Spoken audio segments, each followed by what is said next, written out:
what I've just seen. The blue car there, the girl was entertaining herself.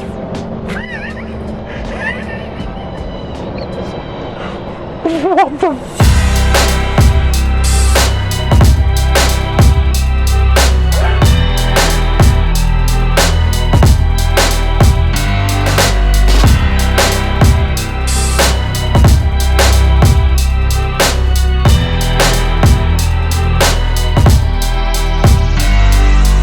My week did not start off well. I woke up Monday morning and I was up for the week. I was up at 3:30, got around, did all my checks, was looking good, and I made the decision to take a different route to what the sat-nav was showing me. And I'm dyslexic, I'll just chuck it out there. I ain't good with numbers or paperwork or stuff like that, and I'd worked it out in my head that the route I would take is going down the M6 versus going over the A66, and anyone who's been over there will know it's very hilly, and I'd worked out that it was going to take an extra 15 minutes going down the M6, but the way I looked at it was, because I was going on motorways, it'd be more fuel efficient.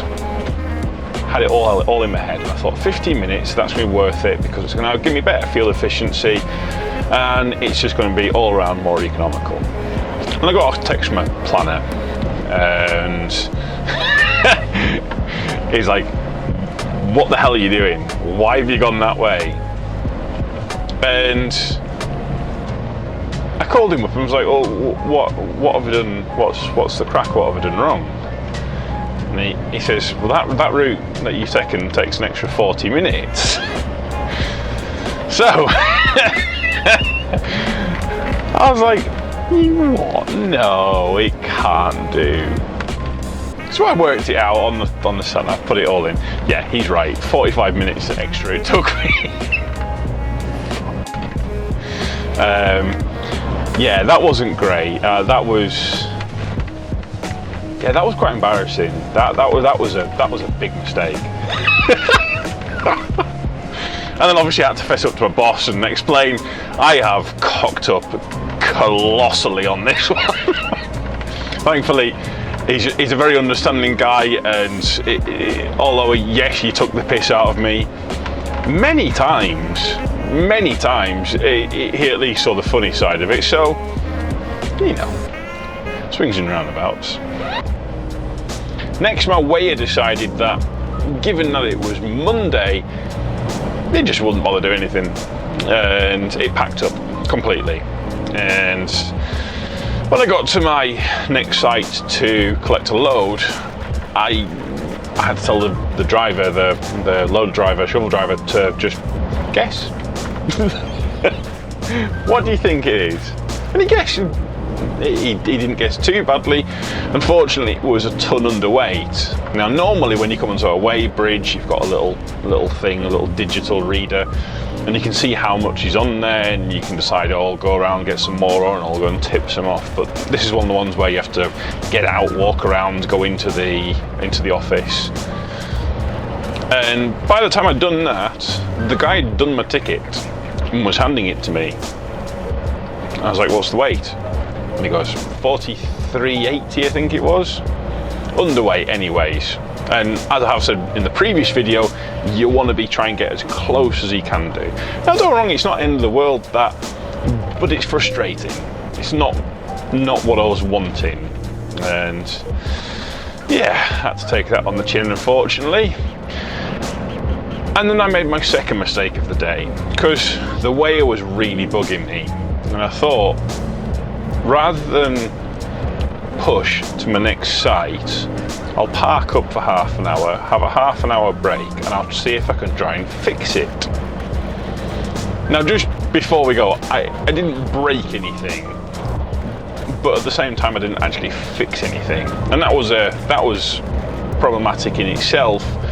But it was more the fact that I wasted half an hour, which the knock-on effect was I didn't get to my last site, and the whole next day was impacted due to it. And it was frustrating, and it's just one of them things. Sometimes you have a bad day, and the next day you've just got to get up and just decide, it was a bad day. Still, wasn't how I wanted to start Monday.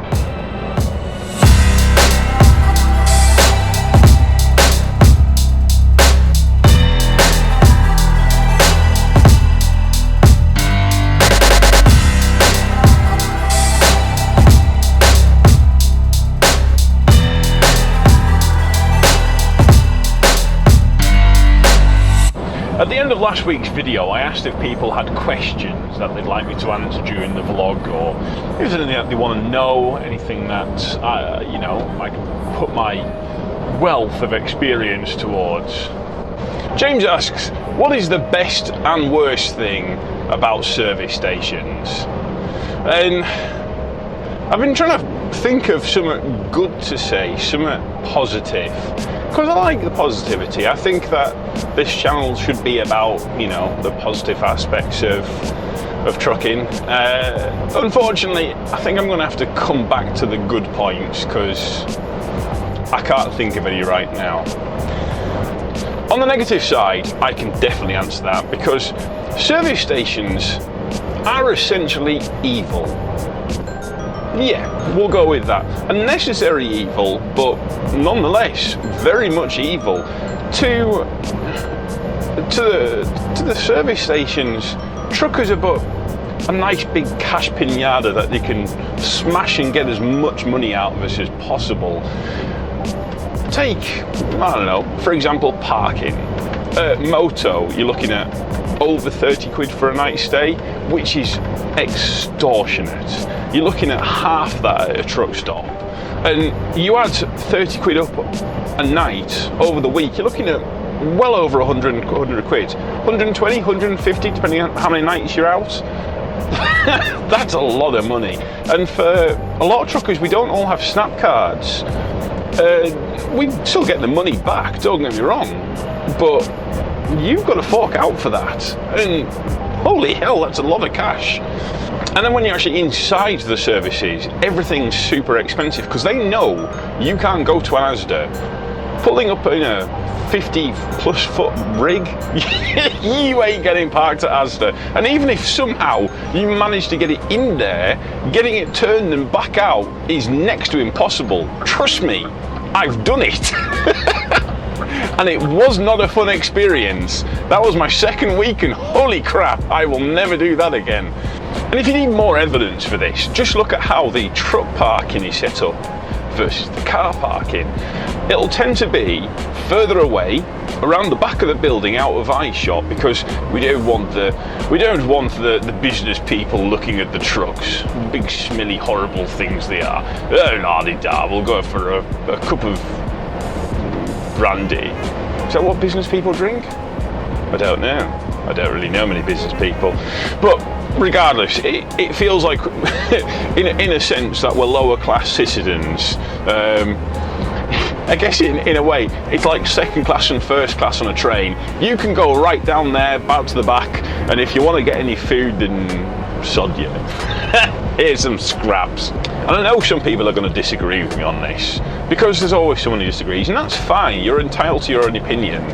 Your opinion's wrong, but you are entitled to it, and I respect your right to be wrong.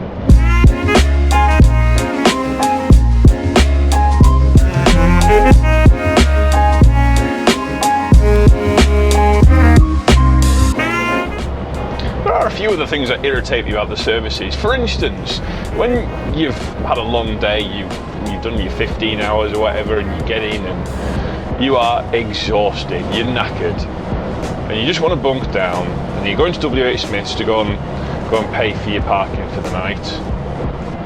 And whoever's behind the till will go, oh, has it been a long day? Yeah, it's a long day, yeah, knackered. And then they'll go, oh yeah, I know what you mean. I've been on since 10 o'clock this morning. Now, I don't mean to be rude, but If you're wanting sympathy from me, you are barking up the wrong tree, my friend. And then there's the pumps. When you're filling up, and they've got that little clip that holds it open, so you don't have to keep your hand on it for the entire duration of the fill. They're always bloody broken. They never catch properly, and I'm sure if you're filling up your car with 50 litres, that's fine.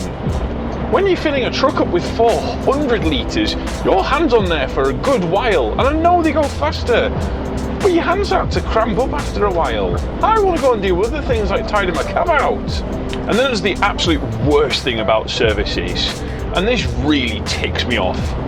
Jamie Oliver, stop making bloody sandwiches. If I'm at a petrol station and I want a sandwich, I just want plain tuna. I do not want some fancy gourmet sandwich. Just give me something regular and I'll chow it down. Regardless, it's not going to be very good. I just need something that's quick and filling. If I want a gourmet meal, I'll go out to a fancy bloody restaurant.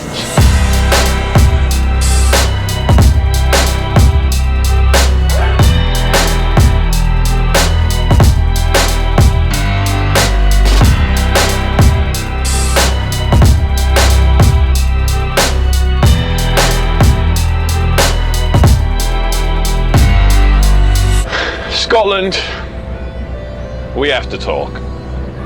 And yes, I'm aware we've had this conversation before, we have talked previously, and I don't want to do this. I need you to understand this is not something that I want to do, but I feel I have to.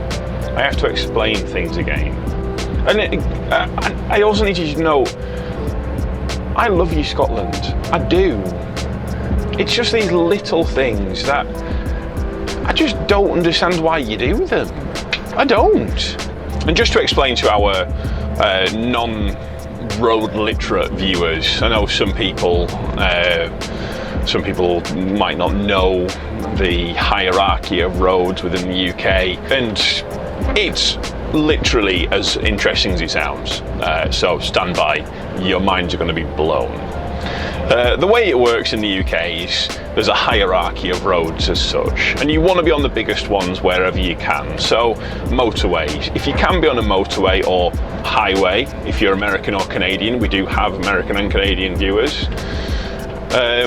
You want to be on motorways as much as you can do. If you can't be on a motorway, you want to be on an A road. A roads are those big roads that connect up towns and cities and stuff like that, but they're not big enough to be considered a motorway, but they're still nice and wide. They've still got plenty of room. You can go nice and fast on them. And then you've got B roads, which tend to be smaller, tend to be tighter. And I guess if you're Canadian, they're the ice roads with like more moose on them. I don't know, I've never been to Canada before. I assume most of the roads have moose on them. And then you've got back roads, which are the ones that you want to go on the least. They tend to be very tight, very narrow. And then just below that, you've got the M25, which realistically, unless every other road's on fire, you want to be avoiding the best you can do. Turn right. And given all that information, this is what someone decided is an A road. Come out nice and wide here. Come on. Yeah, this is clearly not an A road.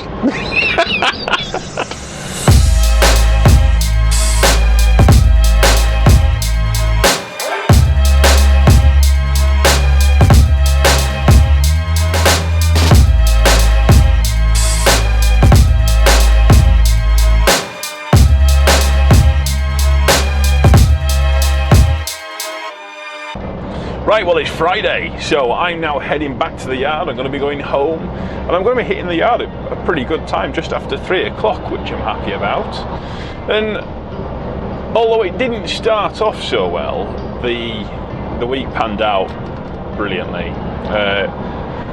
yeah, it was a much better end to the week than it started. Significantly so. And I just want to put a massive thanks out to everyone who liked the previous video, who put comments down. Big shout out to James for his question that did get answered, and to Cloudmaker, whose question definitely didn't get answered. If anyone wants to put any questions forwards that they think my boss would allow through, please ask. Also, massive shout out to my boss for somehow putting up with my shenanigans. I don't know how I've managed to land a boss like you, but God love you. Yeah, you have endless patience. Oh, we'll soon see if you do or not.